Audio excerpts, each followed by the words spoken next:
Welcome to today's Crosspoint Devotion. I hope you're having a great week. Today I want to go to the Book of Proverbs, and I would like to read one verse. It comes from Proverbs 19, and it's verse 3. And here's what it says: "A person's own foolishness leads him astray, yet his heart rages against the Lord."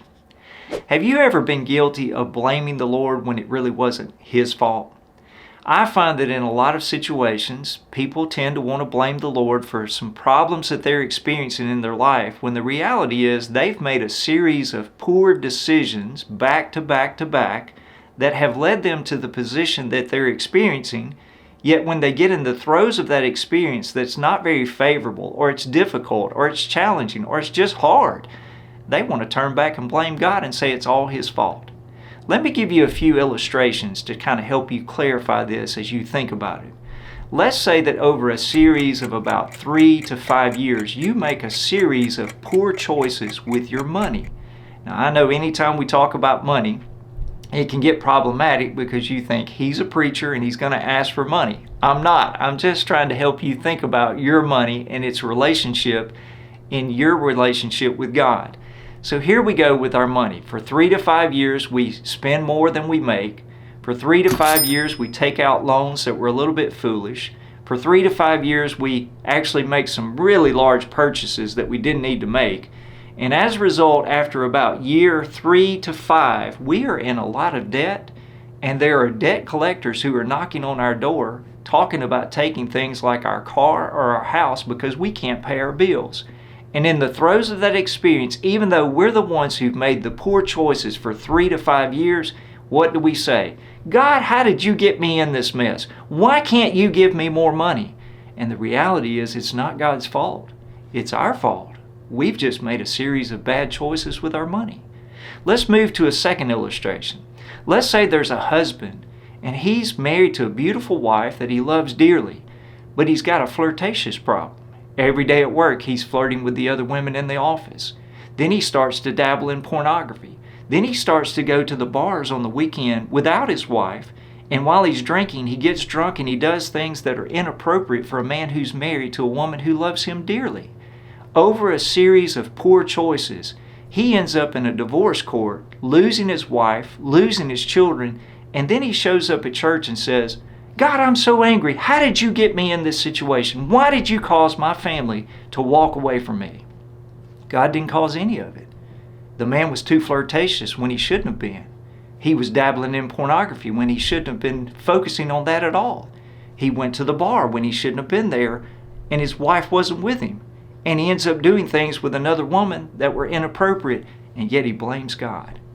This is the focus of this verse. Do you begin to see it now?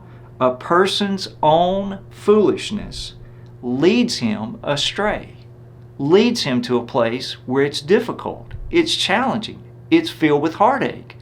And yet the second part of the verse says, his heart rages against the Lord. God, this is your fault. God, I can't believe you've done this to me. And God's saying all along, I didn't do anything. You made poor choices that put you in the position that you're experiencing, and it's not my fault. We can even do this with our health. If you've been asked by a doctor to take medication that helps you with, say, high blood pressure, and you refuse to take it, and you continue to eat foods that are not healthy for you, and you don't exercise, and you don't take care of your body and be a good steward of the body that God's given you, you end up in the hospital with a very serious condition health-wise, and what do? God, this is your fault. Why am I here? And God would like to say to us, if He could speak audibly from heaven, you didn't take your medicine. You didn't eat correctly. You didn't exercise. It's your fault you're in the hospital bed with this health condition. This is why Proverbs is such a beautiful book for us to consider in our daily lives. It reminds us of the little ways that we often turn in the wrong direction instead of the wise direction. And we end up in a place like we find in Proverbs 19:3. A person's own foolishness leads him astray, yet his heart rages against the Lord. What is this verse really about? It's about personal accountability. Yes, we're accountable to God, We will all stand before Him one day, and I do hope that you know Jesus Christ, because when you stand before God, He is the only answer that's going to be viable.